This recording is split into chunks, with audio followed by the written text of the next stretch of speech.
Shalom, selamat pagi. Kembali kita berjumpa di Contextual Bible Reading. Dan pagi hari ini kita sudah sampai pada pembacaan kita di 2 Tawarikh pasal yang ke-28. Dipersilahkan. 2 Tawarikh 28. Ahaz berumur 20 tahun pada waktu ia menjadi raja, dan 16 tahun lamanya ia memerintah di Yerusalem.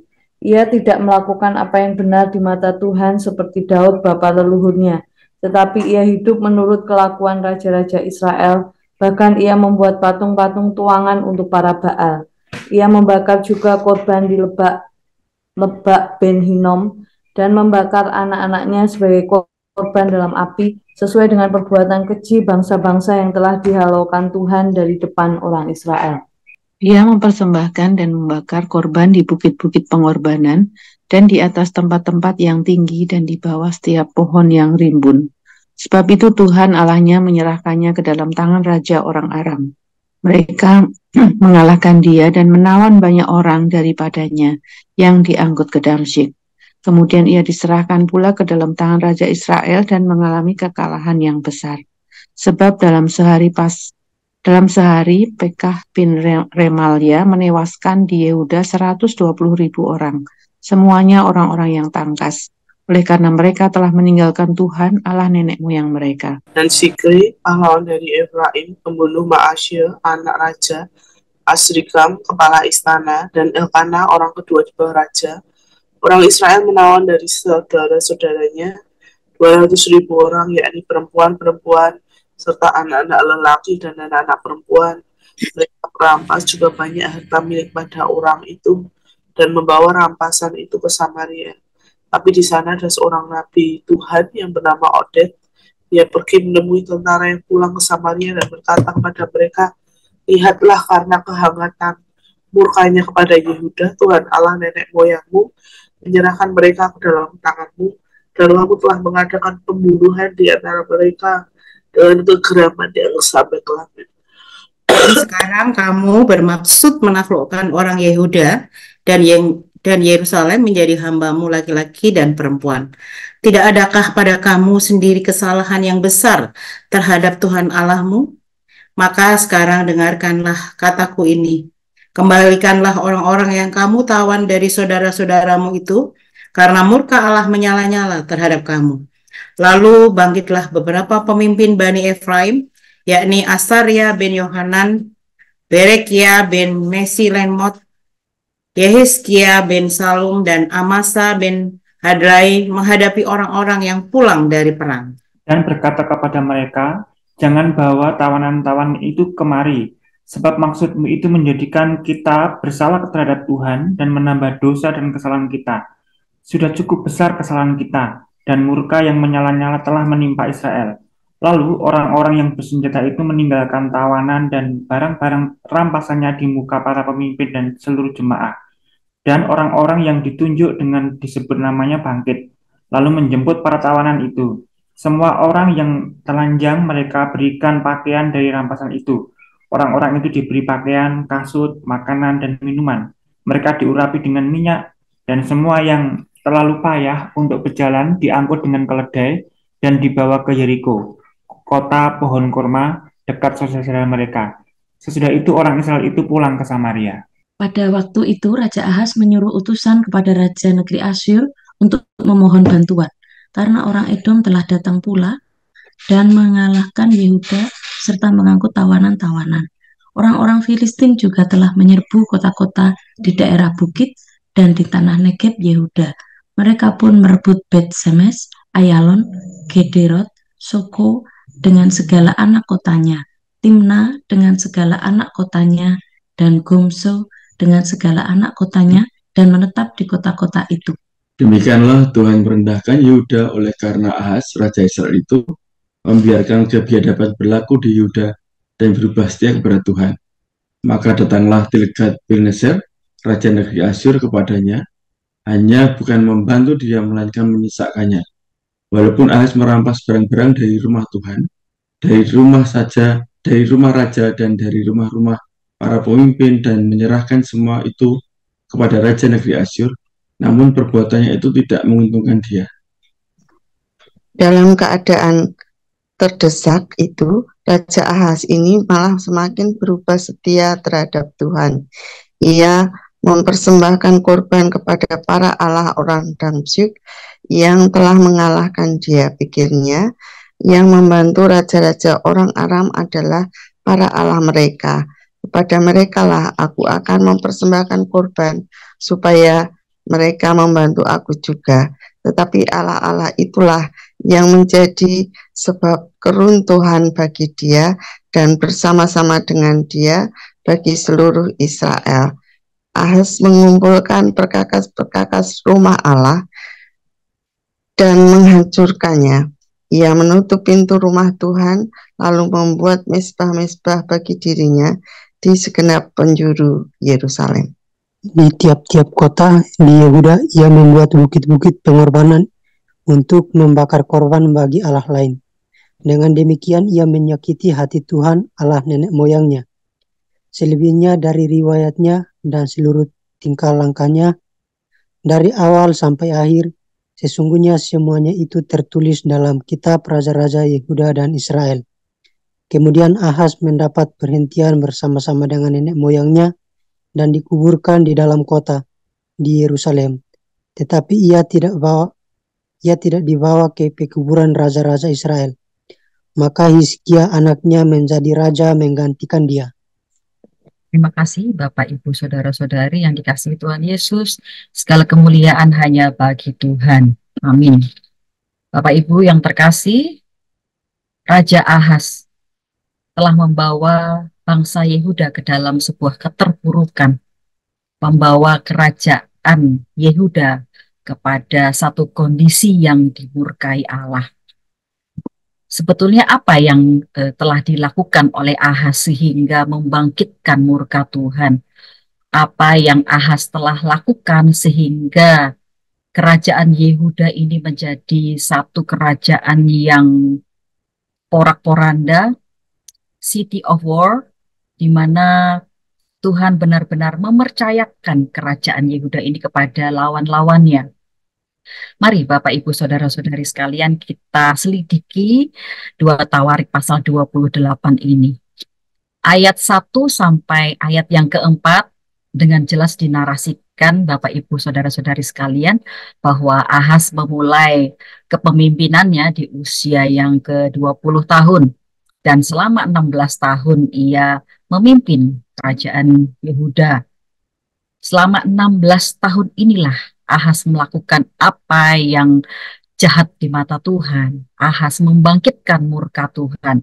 Mari kita selidiki satu ayat. Ahaz membangkitkan murka Tuhan karena ia melakukan hal-hal yang pertama. Dia melakukan dia mengulangi kelakuan raja-raja Israel, raja-raja yang sebelumnya, yaitu membuat patung-patung tuangan dan mendirikan menara-menara untuk para Baal dan menyembah patung-patung itu untuk memberikan satu pujian kepada para Baal. Dia mempersembahkan, dia membakar korban di bukit-bukit pengorbanan, di atas tempat-tempat yang tinggi, juga di bawah pohon-pohon yang rimbun. Dan satu hal yang dia sungguh-sungguh membuat Allah murka adalah dia mempersembahkan anak-anaknya sebagai korban. Dengan kata lain, Ahaz ini telah melakukan satu kegiatan okultisme, di mana kegiatan ini yang benar-benar dibenci oleh Tuhan. Kegiatan ini adalah kegiatan yang sungguh menjijikkan bagi Tuhan. Di ayat ke-5 sampai ayat yang ke-8, kita tadi telah membaca, saudara-saudari sekalian telah membaca bahwa Tuhan menghukum Ahaz dengan menyerahkan Ahaz dan kerajaan Yehuda kepada musuh. Dikatakan dalam ayat ke-5 sampai ayat yang ke-8 bahwa Tuhan menyerahkan kerajaan Yehuda ke tangan raja orang Aram. Lalu Tuhan juga menyerahkan kerajaan Yehuda ke dalam tangan raja Israel sendiri, saudara mereka. Di mana Pekah itu dalam pertempuran 1 hari, dia menewaskan kira-kira 120.000 orang 120.000 orang yang tangkas di dalam pertempuran. Bapak, Ibu, Saudara-saudari yang terkasih, orang-orang yang tangkas ini adalah orang-orang garis depan, orang-orang yang sungguh-sungguh dipercaya untuk menjaga pertahanan dan keamanan satu negara. Seluruh orang-orang yang tangkas dihabisi dalam pertempuran satu hari. Belum lagi Sikri dari Efraim itu membunuh Maaser, anak raja, Asikram, kepala istana, juga Elkanah, orang kedua di bawah raja. Ini orang-orang penting, orang-orang yang ada di ring satu itu dihabisi semuanya. Orang Israel menawan saudara-saudaranya sendiri dan merampas harta milik saudara-saudaranya sendiri dan membuat saudara-saudaranya sendiri menjadi tawanan perang. Di ayat 9 sampai ayat yang ke-15, ada seorang nabi Tuhan bernama Oded. Ini memberikan teguran kepada Israel. Ada satu ayat yang menarik, Bapak Ibu Saudara-saudari. Tidak adakah padamu sendiri kesalahan yang besar terhadap Tuhan Allahmu sehingga engkau memerangi saudara-saudaramu sendiri dan menjadikan saudara-saudaramu sendiri itu menjadi tawananmu? Janganlah demikian, hal itu mendatangkan murka Allah terhadap engkau. Engkau yang sudah berdosa, menambahkan lagi hukuman atas dirimu sendiri. Kembalikan tawanan itu dan pulihkan mereka seperti sedia kala. Dan pada akhirnya, bangsa Israel ini kembali melepaskan tawanan-tawanan itu, bahkan memberikan pakaian kepada mereka yang telanjang, mengembalikan harta milik mereka, bahkan mengurapi mereka dengan minyak, dan mengembalikan mereka ke kota Yeriko. Sungguh luar biasa. Bersyukur ada seorang nabi bernama Oded yang memberikan teguran kepada bangsa Israel. Di ayat ke-16 sampai ayat ke-20, di mana Tuhan itu membiarkan Ahaz itu terjepit, terhimpit. Tuhan membiarkan Ahaz berada di dalam kesesakan yang luar biasa. Ada desakan yang bertubi-tubi sehingga membuat Ahaz itu meminta tolong kepada Raja Asyur. Namun kita tadi sudah membaca juga bahwa apa yang dilakukan Ahaz, Ahaz merampas barang-barang pusaka milik Tuhan dari rumah Tuhan dan memberikannya kepada Raja Asyur sebagai, boleh kita katakan sebagai sebuah upeti, tetapi ternyata itu juga tidak menghasilkan satu keuntungan bagi Raja Ahaz. Raja Ahaz tetap semakin dan semakin terpuruk. Orang-orang Edom juga mengalahkan kerajaan Yehuda. Orang-orang Filistin menyerbu kota-kota, dan kita bisa membayangkan Bapak Ibu Saudara-saudari sekalian bahwa kerajaan Yehuda ini benar-benar menjadi kerajaan yang hancur, city of war, dan semuanya luluh lantak karena seorang raja yang tidak taat kepada Tuhan. Dan di ayat yang ke-21 sampai ayat yang ke-25, di sini Bapak Ibu Saudara-saudari, Ahaz itu semakin dan semakin terdesak. Bapak Ibu Saudara-saudari, ketika kita merasakan keterdesakan, kita langsung otomatis datang kepada Tuhan, meminta pertolongan kepada Tuhan.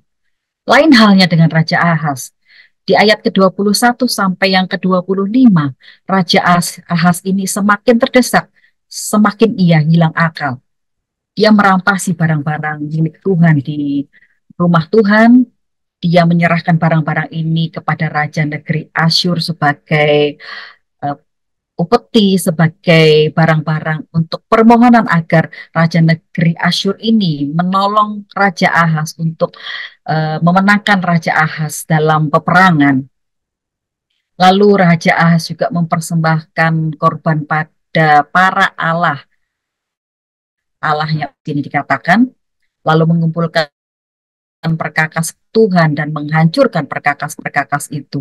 Ahaz juga menutup pintu rumah Tuhan dan dia mendirikan mezbah bagi dirinya sendiri, korban bakaran bagi Allah lain. Bapak Ibu yang terkasih di dalam Tuhan Yesus, Ahaz semakin dihimpit oleh Tuhan, dia justru semakin hilang akal. Ahaz menjadi semakin menggila ketika dia merasakan, ketika dia menghadapi keterdesakan. Di ayat yang ke-26 dan di ayat ke-27 pada akhirnya Ahaz tutup usia juga. Dan Bapak Ibu saudara-saudari yang dikasihi oleh Tuhan Yesus Kristus, apa yang saudara-saudari pelajari melalui 2 Tawarik pasal 28 ini, apa yang saudara dan saya pelajari dari Raja Ahaz ini? Yang pertama, jangan sekali-kali saudara dan saya membangkitkan murka Tuhan. Yang kedua, menyenangkan Tuhan itu mendatangkan jaminan, perlindungan, dan keamanan. Dan yang ketiga, apakah kita layak untuk menghakimi orang lain? Apakah saudara dan saya ini tidak berdosa sehingga saudara dan saya bisa menghakimi orang lain? Yang keempat, semakin kita terdesak, semakinlah kita mencari Tuhan. Aplikasi yang kita dapatkan pada pagi hari ini, saudara-saudari yang dikasihi Tuhan Yesus, yang pertama, apakah saudara dan saya sudah memiliki hidup yang konsisten menyenangkan Tuhan? Yang kedua, apakah saudara dan saya sudah yakin akan adanya jaminan perlindungan dan keamanan yang dari Tuhan? Yang ketiga, apakah saudara dan saya masih saja menghakimi orang lain? Dan yang keempat, apakah saudara dan saudari layak untuk menghakimi orang lain? Yang kelima, apabila saudara dan saya merasa terdesak, sudahkah kita mencari Tuhan sebagai tempat perlindungan kita, sebagai sumber kekuatan dari kita? Demikian yang dapat saudara dan saya pelajari dari 2 Tawarik pasal 28, kiranya menjadi berkat bagi kita semua. Ya, terima kasih Mbak Dani untuk firman-Nya. Kita mengucap syukur untuk setiap firman Tuhan yang pagi hari ini menjadi satu peringatan buat setiap kita untuk terus hidup taat kepada Tuhan, dan kita mau terus mencintai Yesus. Ku mau cinta Yesus selamanya.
terus kembali, untuk terus berkomitmen, untuk terus taat, untuk terus setia, terus mengasihi Yesus. Dan kita boleh menanggalkan segala hal yang membuat kita jauh dari Tuhan. Mari kita bersama berdoa. Bapa di surga, firman Tuhan mengingatkan supaya kami Tuhan tidak menyimpang ke kanan dan ke kiri, supaya kami terus berpaut kepada Tuhan. Karena ketika kami Tuhan menyimpang daripada kebenaran firman Tuhan, maka hal yang tidak baik terjadi dalam hidup kami tidak diberkati, dan Tuhan murka terhadap kami jikalau kami hidup di dalam dosa. Oleh sebab itu Tuhan, biarlah kebenaran-Mu firman Tuhan selalu menyinari kami dan menghidupkan iman kami, supaya iman dan hidup kami memancarkan kemuliaan Tuhan, menjadi terang dan terus menjadi berkat bagi banyak orang, dan nama Tuhan dipermuliakan. Ampuni segala hal yang tidak berkenan ya Tuhan.